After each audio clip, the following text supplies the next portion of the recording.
What's happening, gang? It's your boy Retro back again with another reaction video. Yeah. Today we got another huge update. I know you guys could probably already tell it is going down. Just by that title alone, you're definitely gonna want to see this one, as we got that Fox News The 5 host Jessica Tarlov back at it again, guys. It seems if her Trump derangement syndrome is taking full control and she is working her way out the door of Fox News The 5. In this newest update, I'm excited to get into it. So we're not straight into it. So make sure you guys hit that like button, also hit that subscribe button. Before we get into it, you guys, hit that like button, also hit that subscribe button for your boy. And without further ado, let's jump straight into it, folks. Check this one out. So, Jessica, I'm going to give you the solution for the Democrat Party, and you tell me if it's possible. They need to turn their back on a form of antagonistic activism that has been encouraged in the past because they're loud on social media, and to win back traditional Democrats, which means it's going to be a short-term loss. They're going to lose these activists, but for a long-term solution, which is to draw the moderate Democrats or just normal Democrats back. There's your solution. Do you think it's an impossible ask? No, I think it's quite reasonable. And a lot of people, that's what they're gravitating towards, kind of return to basics. Let's talk about the things that the widest swath of voters can agree on and kind of shed the extreme positions. Mm-hmm. Part of why that was a problem, though, in this election is that Kamala Harris's refusal to talk about the culture war issue. So to actually come out and address that they, them, ad, she's for they, them, I'm for you. A sister soldier moment. Yes, there was no sister-ing there. Really hurt her. And now Blueprint has done surveys of the late breakers, and it shows that the people, they went for Trump, and that culture issues were the biggest driver of that, above inflation. So the people who already knew who they were going to vote for went with inflation. A lot of them did pick Trump. But then other people had seen that ad. I mean, that ad was completely ubiquitous in people's eyes. One thing, though, that and I'm not saying that there isn't a lot of work to do, because there absolutely is. For people who are talking about this as if we got completely decimated, the numbers don't bear that out. So Trump didn't cross 50%. We're seeing Jessica Tarlov is full-blown in that delusional state, guys. She's in denial, saying that Donald Trump didn't go over 50%. I mean, come on, a win is a win. You guys still took a fat loss. It just seems like they don't know how to react. They don't know how to cope with the fact that they lost. Their candidate just wasn't up to the challenge. I mean, listen to her, guys. She shows time in and time out. He is. For people who are talking about this as if we got completely decimated, the numbers don't bear that out. So Trump didn't cross 50% of the popular vote. So the majority of Americans didn't vote for him. And Senate Democrats performed really well. So people like Ruben Gallego, Tammy Baldwin, Jackie Rosen in Nevada, they ran 7-8 points ahead of Kamala Harris, which is what was predicted. And that does show that this normie coalition can't exist. It was that Trump had a special sauce at the top of the ticket for a lot of people. Isn't it true that when you do an SAT test, you get immediately 400 points when you sign it? All right. That's my analogy to the Democrats getting that number. It's just like you just get people who aren't thinking. Really? I would argue then maybe some people weren't thinking at the top of the ticket. What say you? I say let's move on. I've had enough of your I've heard that before. Language, my lip. Young lady. Okay. Jesse. Yeah. Jesse, it is when you tell most of the country that they suck, they're going to stop hanging around you. That's why I tell you that you suck, so you leave me alone. We never even hung around to begin with, so doesn't matter. No, you're right, though. So they went woke, and everybody else thought that was kind of anti-white, anti-man, anti-American. And then so you have millions of traditional Democrats who felt like their party was just ashamed of them. And they couldn't talk about it because the Democrats don't tolerate dissent. You couldn't say or debate anything about COVID or BLM or any of that stuff because they don't allow it.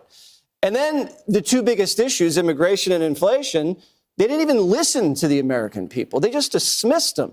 And anybody that did talk up, they purged. Elon, Rogan, Tulsi, RFK, just a purge. So they go into this election as a shrinking party, and they didn't debate anybody, so they weren't learning anything, and then they weren't listening, so they were going in dumb and blind. They just thought they could buy and lie their way to victory. So then reality just smacked them in the face. They realized they got toasted, and now they need to reevaluate everything. It's not just tactical. They have to reevaluate who they are.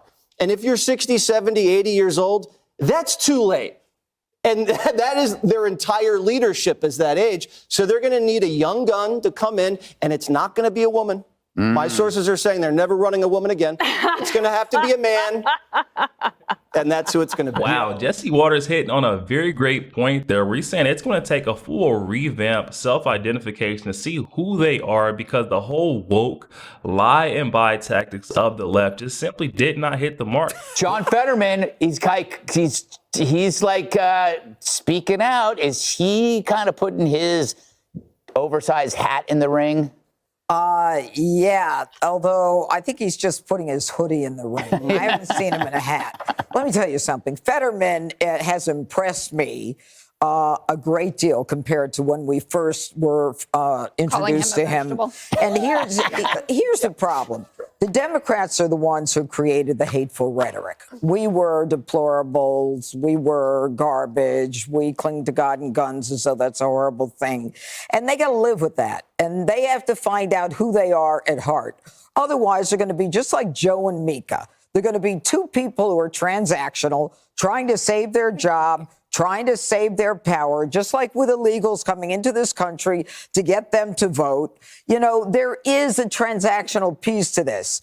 But the truth is that the American people are not going to listen to them anymore. I think that the Democrats have a higher burden now, not just as a party that lost. And when you get the House, the Senate, and the Oval, you did do pretty well. But in the end, it's really an issue of they lied so much that the American people aren't just going to say, oh, good, now they sound reasonable. We're back with them. Judge Jeanine simply calling it how a lot of Americans across the nation seen it. These folks on the left, they lost lifelong Democrats, you know, folks that have been in support Democratic Party their entire life. And it's because of the way they lied and they tried to gaslight the folks and almost scare them into voting for Kamala Harris, Tim Walz. And it just did not make sense. You know, your campaign is pushed, you know, you grew up in a middle class family. And that's all you really know. You don't get any policies, any politics, what she truly stands for. I mean, I honestly do not understand how the silly Democrats did not see this one coming. I mean, come on, you guys.